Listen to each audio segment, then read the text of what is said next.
काँग्रेस नेते कन्हैया कुमार यांनी भारतीय जनता पक्षावर टीका केली आहे। हा स्वाभिमानी महाराष्ट्र आहे, केवळ अदानीसाठी पक्ष फोडून विकले गेले।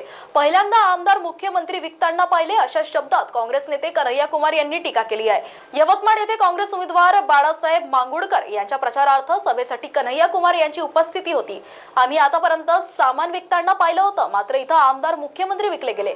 खरं तर आता ज्यांनी पाठी तोडली आणि त्यांच्या पाठीचे चिन्ह तोडले आणि आता विश्वासघाती लोक होलोग्राम सुद्धा बदलायला निघाले आहे, असे विधान कन्हैया कुमार यांनी केले। गद्दारी करणाऱ्या आमदारांना या निवडणुकीत धडा शिकवा आणि महाराष्ट्र वाचवा, असे आवाहन त्यांनी यावेळी जनतेला केले आहे। आप तमाम यवतमाल के लोगों से हाथ जोड़ करके ये आग्रह करता हूँ, आपकी पहचान जो बनाई जा रही है उस पहचान को आपको 20 तारीख को बदलना है। और जिसने इस इलाके में दहशत फैलाई है, गुंडागर्दी बढ़ाया है, उसको आपको मुंहतोड़ जवाब देना है। क्योंकि लोकतंत्र में डॉक्टर बाबा साहब भीमराव अंबेडकर ने जो संविधान हमको लिख करके दिया है, उस संविधान की एक सबसे बड़ी खासियत ये है कि उस संविधान में एक व्यक्ति को एक वोट का अधिकार दिया गया है। और यह जो एक व्यक्ति को एक वोट का अधिकार दिया गया है, इसमें कोई भेदभाव नहीं है। यहाँ हमारी बहनें खड़ी हुई हैं, कांस्टेबल जी हैं, SHO साहब हैं, इनका भी वोट एक है और IG DIG का भी वोट एक होता है। किसान का भी वोट एक होता है, मजदूर का भी वोट एक होता है, महल में रहने वाले का भी वोट एक, फॉर्च्यूनर पर चलने वाले का भी वोट एक और टूटी साइकिल पर चलने वाले का भी वोट एक होता है। ये जो ताकत है वोट की, इस वोट की ताकत को हमको पहचानना है और अपने इलाके की प्रगति के लिए, रोजी रोजगार के लिए, किसानों को उनके फसल के दाम के लिए। आप मुझे बताइए, बड़ी बड़ी बातें जो है टीवी पे आकर भाजपा के नेता बोल रहे हैं, उनसे एक सवाल क्यों नहीं पूछा जाना चाहिए कि जो धान 3000 रुपए प्रति क्विंटल बिक रहा था, वो धान विदर्भ के इलाके में आज की तारीख में 2200 रुपए में बिका है। जो सोयाबीन 4000 रुपए प्रति क्विंटल बिक रहा था, वो आज 2700 2800 ज्यादा से ज्यादा 3000 रुपए प्रति क्विंटल बिक रहा है।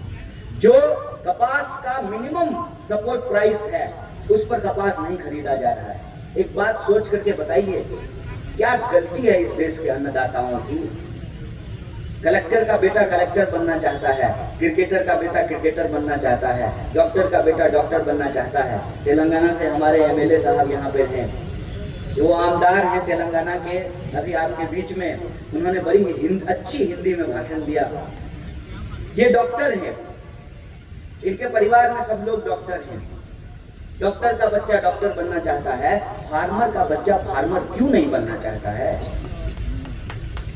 जो अन्नदाता सबके पेट में अनाज पहुंचाता है, वो अन्नदाता के बच्चे अन्नदाता क्यों नहीं बनना चाहते?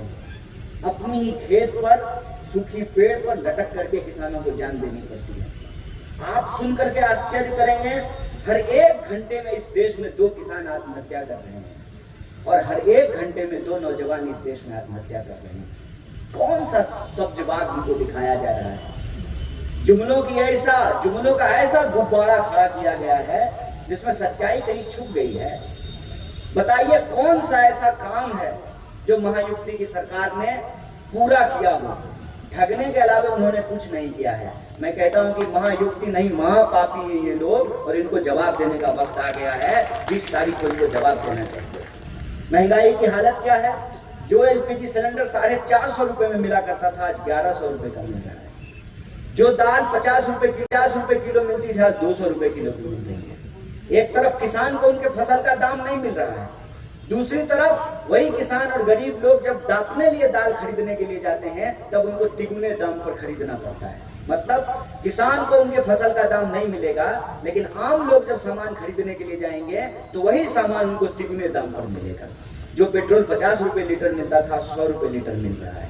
सोना का दाम डबल हो गया है, दाल का दाम तिगुना हो गया है, तेल का दाम डबल हो गया है, जमीनें महंगी हो गई है, घर बनाना मुश्किल हो गया है, सीमेंट महंगा हो गया है। कहते थे हवाई चप्पल वाले को हवाई जहाज पे चढ़ाएंगे, हवाई चप्पल वाले को हवाई जहाज पे चढ़ाना छोड़ दीजिए, ट्रेनों में भी लोगों को टिकट मिलना मुश्किल हो गया है। ये हमारी स्थिति है। रोजगार नहीं मिल रहा है, स्वास्थ्य की सुविधाएं जो है वो महंगी होती जा रही हैं, शिक्षा महंगा होता जा रहा है। आप मुझे बता दीजिए, महंगी शिक्षा लेने के बावजूद आज की तारीख में लोगों को रोजगार नहीं मिल रहा है। और ये आंकड़ा सरकार का है, हम अपने घर में नहीं आंकड़ा बना रहे हैं। कांग्रेस पार्टी का आंकड़ा नहीं है, ये सरकार का आंकड़ा है कि 45 साल में इतनी बेरोजगारी इस देश में आज से पहले कभी नहीं थी। आप महाराष्ट्र को उठा करके देखिए, पूरे देश की इकोनॉमी 3 ट्रिलियन की है, अकेले महाराष्ट्र की इकोनॉमी 1 ट्रिलियन की है। और 1 ट्रिलियन की इकोनॉमी होने के बावजूद महाराष्ट्र के नौजवानों को रोजगार नहीं मिल रहा है, उनको नौकरियां नहीं मिल रही है। कि जिसकी पार्टी, जिसका सिंबल, उसकी पार्टी भी तोड़ दी और उसका सिंबल भी तोड़ दिया। खासदार साहब, अब आपका नया सिंबल मिल गया है। कहते हैं ना, गजब जमाना आ गया है। किताब खरीदने के लिए जाते थे तो उस पर लिखा रहता था, नक्कालों से सावधान, होलोग्राम देख करके सामान खरीदें। ये तो ऐसे बेईमान हैं कि होलोग्राम भी बदल दिया है, होलोग्राम भी बदल दिया है। जो राष्ट्रवादी घड़ी लेकर के घूमते थे, उनकी घड़ी लेकर के भाग गया और उनको तुतुही हाथ में दे दिया है। ये महाराष्ट्र में आज तक नहीं हुआ था। ये बड़ी चिंता की बात है कि हमने सब कुछ बिकते हुए देखा है। हमने पशु बिकते हुए देखे, हमने जो है सामान बिकते हुए देखे, दाल बिकते हुए देखे, साड़ी देखा बिकते हुए, कपड़ा बिकते हुए देखा। महाराष्ट्र में पहली बार हमने विधायक बिकते हुए देखा, हमने सीएम बिकते हुए देखा। इसीलिए महाराष्ट्र के लोगों को यह तय करना है कि आज संकट आपकी संस्कृति, आपके परंपरा और आपके इतिहास पर है। मैं कहता हूं, महाराष्ट्र वो धरती है कि पूरा देश आपको उम्मीद भरी नजरों से देखता है। पूरा देश आपको इस उम्मीद से देखता है कि जब जब इस देश में संकट गहरा हुआ है, जब जब अंधकार फैला है, तब महाराष्ट्र के लोगों ने ज्योति जलाई है और इस देश को रोशनी दिखाने का काम किया है।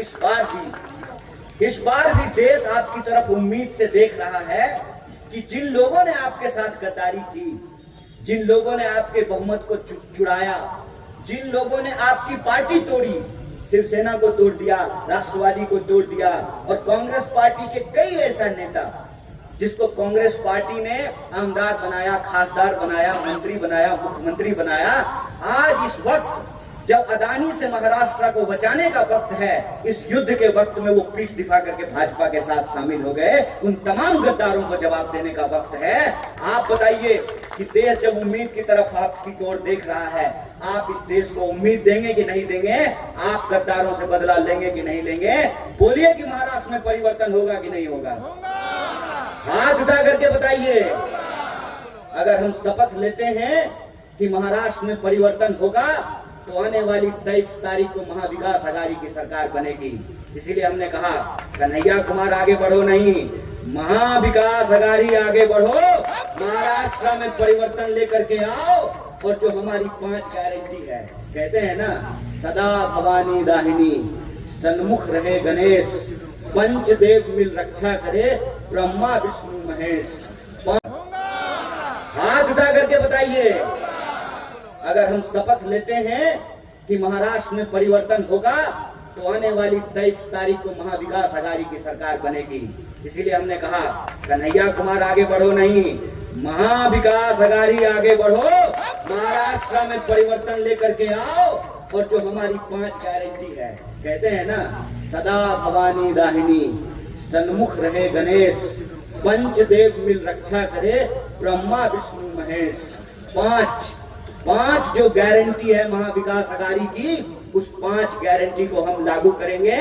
और हम ये संकल्प लेते हैं कि जो बुरी नजर इन्होंने इस देश के संविधान के ऊपर उठाया है, इस देश के जमहूरियत और लोकतंत्र के ऊपर उठाया है, जो खरीद बिक्री का खेल अमित शाह ने शुरू किया है, इसको इसके खेल में महाराष्ट्र की जनता हराएगी। हम डॉक्टर बाबा साहब भीमराव अम्बेडकर के रास्ते पे चल करके इस संविधान की रक्षा करेंगे। और जो महाराष्ट्र का अभिमान है, महाराष्ट्र का स्वाभिमान है, महाराष्ट्र का गौरव है, उसकी रक्षा करेंगे। यहाँ के संसाधनों को बचा करके यहाँ की महिलाओं को, यहाँ के दलितों को, यहाँ के पिछड़ों को, यहाँ के मराठों को, यहाँ के आदिवासियों को, यहाँ के नौजवानों को, यहाँ के किसानों को और यहाँ की नौकरी करने वाली महिलाओं और पुरुषों को हम सम्मान दिलाएंगे, अधिकार की रक्षा करेंगे। इसी संकल्प के साथ कि आप तमाम लोगों ने मुझे फिर से एक बार कॉटन सिटी और यवतमाल में आने का मौका दिया है, तहे दिल से मैं आपका शुक्रिया अदा करता हूं। आपको बहुत बहुत धन्यवाद कहता हूं। बहुत बहुत धन्यवाद। इंकलाब जिंदाबाद। जय हिंद, जय महाराष्ट्र।